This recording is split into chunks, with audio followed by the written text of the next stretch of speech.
नाजरीन, अमेरिका के यौम आज़ादी पर अमेरिकी सफारत खाने में तकरीब शुरू हो चुकी थी। एक नौजवान साइकिल पर पैडल मारते हुआ बिलाखिर सफारत खाने पहुंच गया। साइकिल पर आने वाला शायद ये वह मेहमान था जिस पर इंटेलिजेंट वाले भी हैरान रह गए, लेकिन उसका नाम मेहमानों की फहरिस्त में शामिल था। साइकिल स्टैंड ना होने की वजह से सादा लिबास में एहलकार ने नौजवान से साइकिल ली और पार्किंग के लिए ले गया। ये नौजवान जब सफारत खाने में दाखिल हुआ तो एक जानिब वली खान और मौलाना शाह अहमद नूरानी अपोजिशन लीडरों के साथ मौजूद थे। ऐसे में सामने से एक शख्स उसकी जानिब बढ़ा और उसे कौमी बदमाश कहकर पुकारा। ये नौजवान पाकिस्तान का सीनियर सियासतदान शेख रशीद था, जबकि इसको बदमाश पुकारने वाले जुल्फकार अली भुट्टो थे। शेख रशीद अहमद ने अपनी यादाश्तों पर मबनी किताब लाल हवेली से अक़वाम मुत्तहिदा तक फर्जंद पाकिस्तान शेख रशीद अहमद के 50 साल में पीपल पार्टीज की क़यादत से ताल्लुकात और इख्तलाफात के बारे में तफसील से आगाह किया है। शेख रशीद अमेरिकी सफारत खाने में जुल्फकार अली भुट्टो से टकराव के वाक़े के बारे में मजीद लिखते हैं कि भुट्टो मेरे करीब आकर कहने लगे कि उस दिन लियाकत बाग में मैंने तुम्हें बचा लिया, वरना लोग तुम्हारा कीमा बना देते।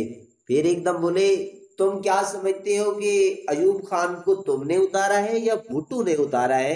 कान खोल कर सुन लो, अयूब खान को उनके फर्जंद गोहर आयूब और अख्तर आयूब ने उतारा है।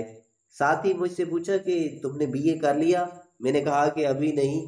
उन्होंने अपने मिलिट्री सेक्रेटरी को कहा कि कौमी बदमाश को गोल्डन कॉलेज से निकालना मुश्किल हो जाएगा। शेख रशीद अहमद लिखते हैं कि सकूत ढाका के बाद जुल्फकार अली भुट्टो ने बतौर chief marshal law administrator charge संभाल लिया था।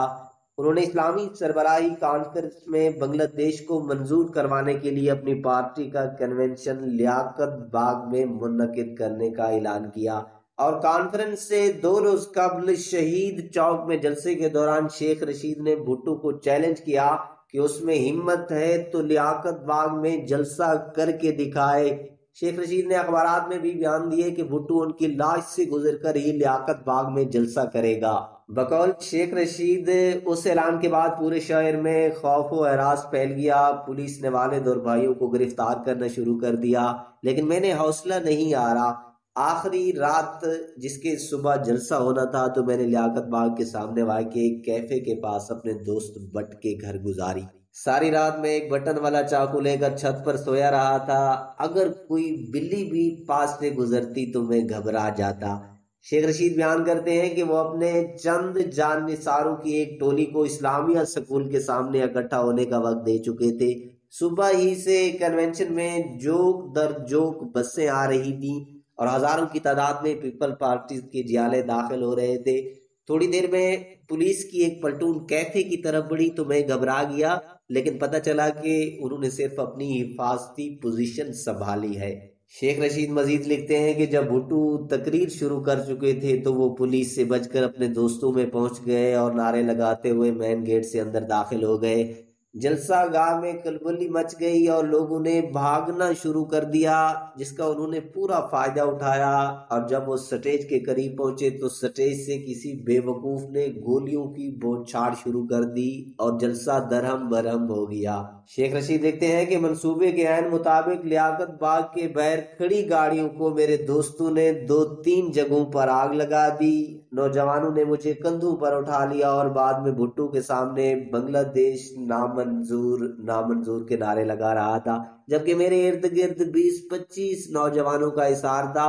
जब ज्यादा गोलियां चली तो मैंने कोट कमीज और बुनियान सब उतार दिए और नंगी छाती दिखाते हुए भुट्टो को ललकारा कि यहाँ गोली मार। तब तक जलसा भी दरहम बरहम हो गया। लोगों ने बाहर निकलकर 3-4 गाड़ियों को मजीद आग लगा दी।